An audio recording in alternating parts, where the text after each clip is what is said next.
Damage to tubes that carry radioactive water through steam generators at the San Onofre nuclear power plant have kept the plant offline since January.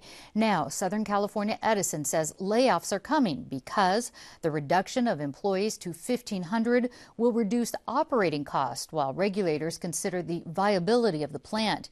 Here to talk about staffing at nuclear facilities is nuclear containment expert and SDSU professor Murray Jennex. Murray, thanks for being here. Good afternoon. You worked at the San Onofre generating station for 20 years, SONGS as it's called. You also wrote a paper on who to hire and who to lay off at nuclear facilities. Should we at all be surprised by these layoffs? Oh, not at all. This is actually a normal activity. Remember, they just got done adding in the steam generators a couple years ago.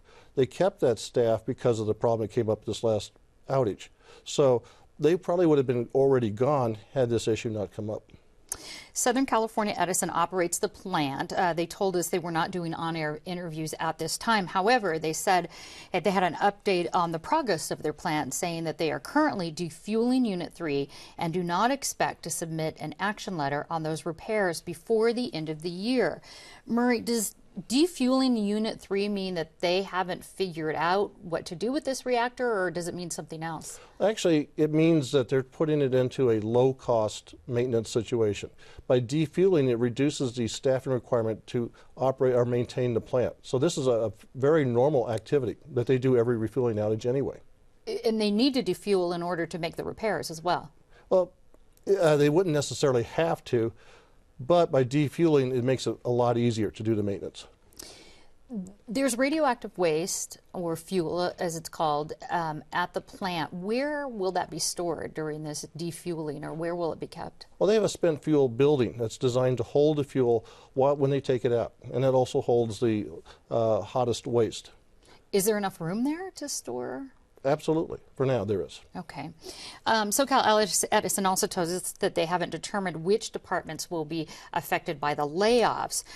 In cases like this, what do you suspect? Are there certain people that typically get laid off from nuclear power plants? Well, there are people brought in as contractors for outages or for special projects. These would be the first people that would probably be laid off, the temporary workers. If they're going to cut into permanent staff, they would be looking at what the knowledge needs and capabilities are necessary to operate the plant as they expect to see it. So they would do an analysis to see which expertise they could lose. Southern California Edison said the downsizing effort started about 2 years ago because their staffing costs were higher than similar plants. Is that something they do routinely, financial evaluations for the shareholders or for whomever? Actually, it is. They started doing a benchmarking exercise about year 2000.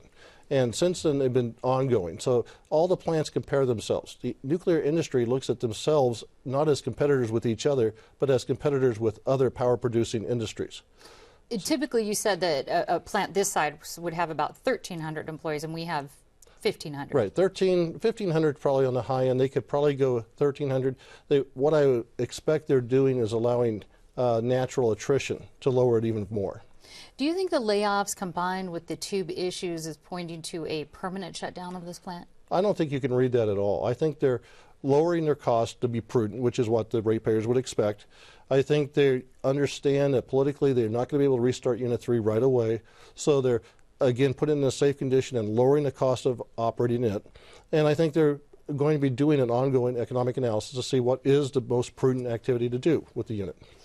We're often reminded and told there's a strain on our power grid, especially during hot summer months. So far, luckily, no rolling brownouts, no rolling blackouts. We have the Sunrise Power Link, wind turbines in Mexico.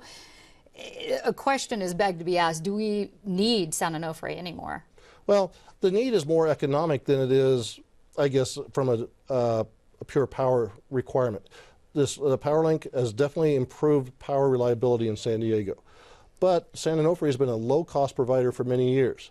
Plus, the concern I still have is I don't think you can have a large area with a large population and not have some power production local. Right now, we're relying on external sources. That won't always be available. Alrighty, well, we've run out of time. There's more information about this and what it could mean as far as for taxpayers and ratepayers on our website. So, Murray Jennex, thanks so much for being here. Thank you, Peggy.